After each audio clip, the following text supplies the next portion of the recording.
السلام عليكم ورحمة الله وبركاته. شو أخباركم؟ شلونكم؟ شلون صحتكم؟ كل سنة وانتم بخير. بدأ الشتاء يدخل، يعني هو بدأ الشتاء يدخل، احنا نبغي نطيره يعني. جا في بالي من أسبوعين أسوي عصيد، بس احنا غدانا عشانا يعني نتغدى متأخر ونبطل نتعشى خلاص. اليوم تغديت بدري عشان أكل عصيدة. نخلته تمام. شارية هذا الطحين يا بنات من أول مرة استخدمه من مكان شفت عليه عرض. الكيس في كيلو، واخذت 5 أكياس. ال5 أكياس العرض يعني 5 أكياس ب10 ريال. أبيض أو تبينه أسمر، فأخذت أنا 5 أبيض و5 أسمر. أنا نخلته تمام زين. ماني بشايفة المخلل الكبير، عندي 3 ما أدري 4، بس ما شايفة وأنا مستعجلة. نخلته. أنا أحب في العصيد الطحين اللي رقم 2، الأماراتي اللي يسمونه رقم 2، يعني أحبه. هذا طحين أسبر اللي بالردة اللي لازم تنخلينه. رقم 2 الأماراتي ما ينخل، هذا اللي بالردة هذا مفيد أكثر، بس في العصيد ذاك أحلى أكثر. فأنا سويت بس كيلة واحدة، مش أكثر من كذا زين. ونخلته. برويكم طريقتي جدا سهلة، وفي نفس الوقت على زمن أول، يعني نفس طريقة زمن أول، لكن متطورة بسهولة. يعني ما قاعد يلتي ويمكن تعك عليش وتتكلكع عليش وما ادري وش. لا، ارويكم طريقة حلوة جدا ونفس المذاق. هذا دبس الحساوي. حاليا بحط معلقة واحدة بس، يعني مقرفة واحدة، يعني هي كيلة، وبتذوقها عقب ما اسيحها في الماء. ما بيصير واجد وبعدين اتبهدل فيه. لا، يبقي بعد، يبقي اشوف. احط ثنتين واشوف وش يبي. انا لي طريقتين في العصيدة، بس يشبهون بعض. يعني في طريقة اخذ شوية بيالة سكر او بيالتين سكر واكرملهم زي كرملة الحلوى البحرينية، واصب عليه ماي واخليه يغلي، اذوبه يعني اذوب اللي هي السكر اللي كرملته بمي قليل جدا واخليه يبرد. بعدين اسوي ذي الحركة، احط الطحين واحط الدبس. ليه اسوي السكر؟ انا اقول ليه سكر يا بنات قليل، حتى مرة يكاد لا يذكر. علشان السكر انا لاحظت اللي يسووها بالسكر، ومرة سويتها بالسكر لاحظت انها تعطيها نعومة اكثر من تذوب حتى في الثلج اكثر من الدبس. فانا قمت اسوي كوكتيل، اذوب السكر كمية قليلة وابدا بعدين عقب ما يبرد واذوب السكر بالطريقة اللي قلت لكم اسويها بنفس الطريقة. بعد شوية فلفل اسمر. ذي عصيدة حلوة حسوية، مش العصيدة اللي سووها اخواننا اللي برا الشرقية. هذه حقت الشرقية حلوة مش مالحة. حطيت شوي فلفل، اذا بقيت بعدين حطيت. سويت انا حطيت ماي وذوبتها زي المهلبية، خلاص زي المهلبية بالضبط. بس حطيت ماء يدوب يذوب لي الطحين، مش بزيادة، يذوب يذوب لي الطحين زين. بشغل النار وبغطيها وبحطها على نار جدا هادية وتحت الهادية بشوي، يعني يدوب عيون زين. بتركها من غير ما احركها، وبرجع لها بعدين يبدأ التحريك عقب ما تبدأ هي تسخن، ولا بتحريك مستمر، تحريك يدوب تقليب، اني اقلب اللي تحت اصعده فوق واللي فوق احاول انزله تحت.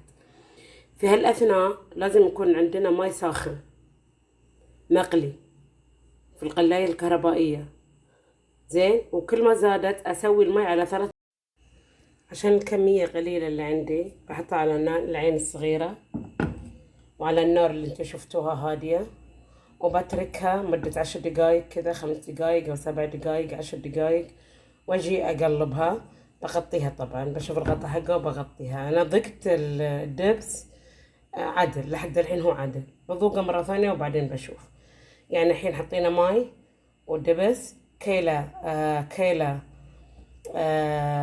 طحين منخول، ومعلقتين مقرفتين صغار مش كبار، من المقرف الصغار دبس، وشوية فلفل وماي يدوب أذوبه الطحين.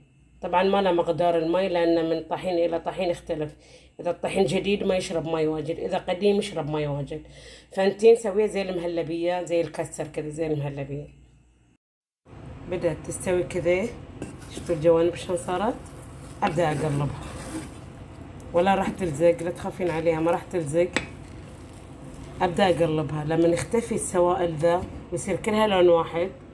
زين، أنا ما بعرف أشتغل باليد واحدة. نصب عليها مية المقدار اللي يكفيها، خلي الماء على مرحلتين. أنا مقداري جدا قليل. وبغطيها ثانية وبتركها. بس أنا بقلبها عدل الحين عقب ما أسكر. بغطيها ثانية بقلبها. الطحين ذا حلو شكله، يشبه طحين رقم 2 اللي أنا كنت أدوره، اللي عارفة بعد رقم الطحين الأماراتي، وين يبيعوه هنا عندنا في المنزلة أو في الفضول، يقول لي وين. خلاص بغطيه، بخليه يكمل استوى عقب ما قلبه عدل. إذا ما شفتوا كيف استوت، جبت ماي مغلي في الجوانب بس كذا. المفروض أكثر من كذا، لأن العادة أنا أسوي كمية أكبر من كذا. بخليه في الجوانب كذا، ما راح أخلطه وراح أغطيه. بس أحاول ويش أقلقلها تحتها وفوق جوانبها، وفي الوسطى بعد أسوي حفرة وأصب شوي وأغطيها وأخليها راح تطبخ. طبعا على حسب الكمية، إذا عندك كمية كبيرة صبي ماي أكثر. أنا كميتي كيلة واحدة، يمكن أقل من كيلة حتى. خلاص أبنزل كل اللي في المعلقة وراح أغطيها وراح تستوي على نار هادية. يمكن تحتاج مرة ثانية ماي، يمكن ما تحتاج، على حسب الليونة حقتها. زين.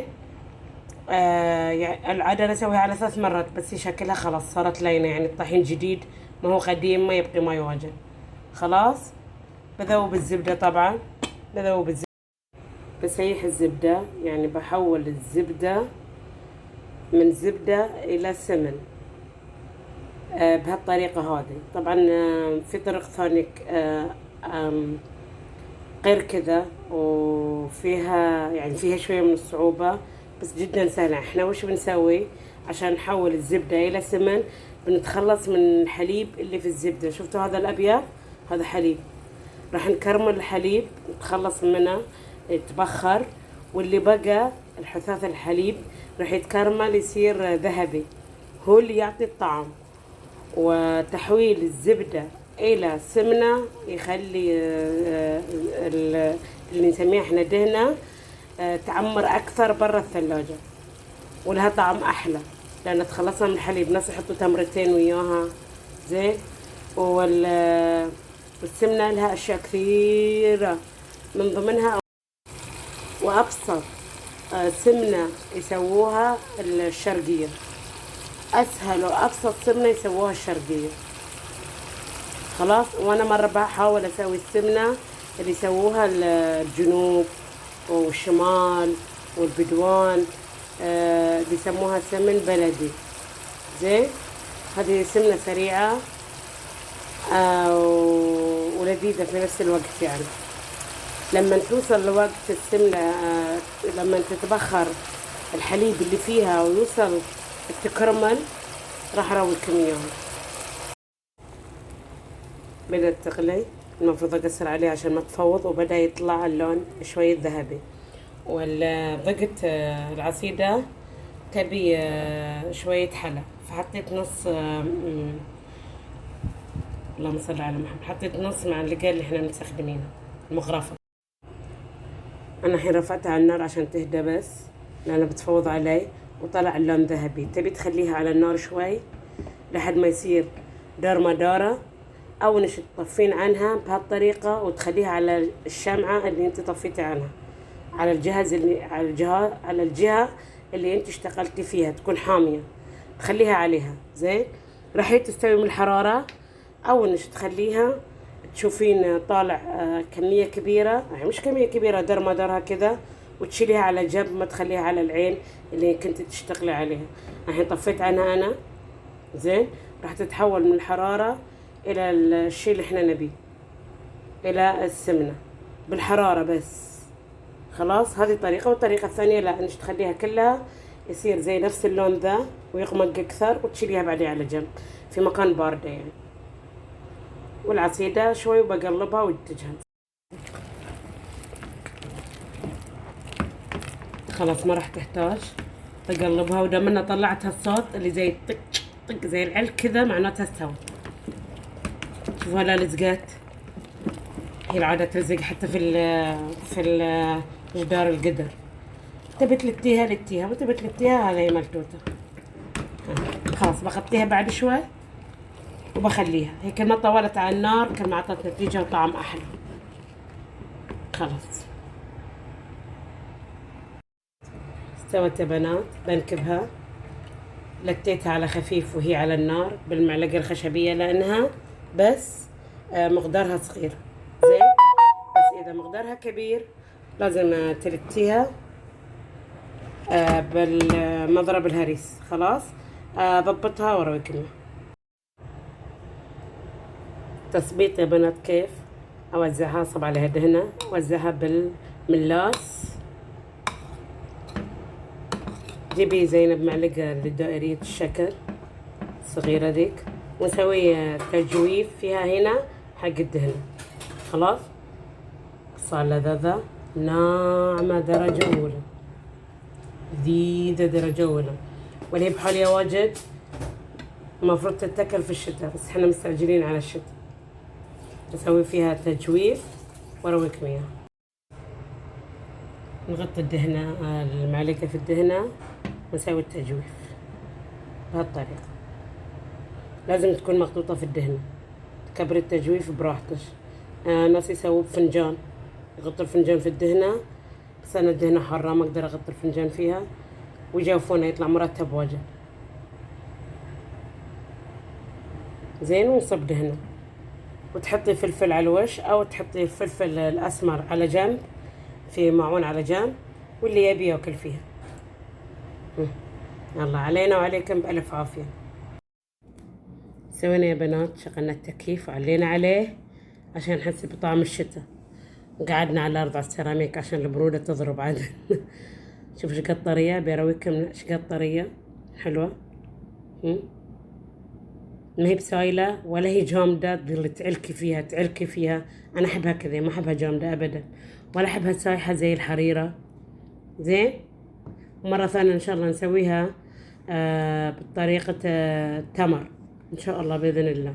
علينا وعليكم بألف عافية. تفضلوا معنا، حياكم الله، ساعتكم بركة، وكل سنة وانتم بخير.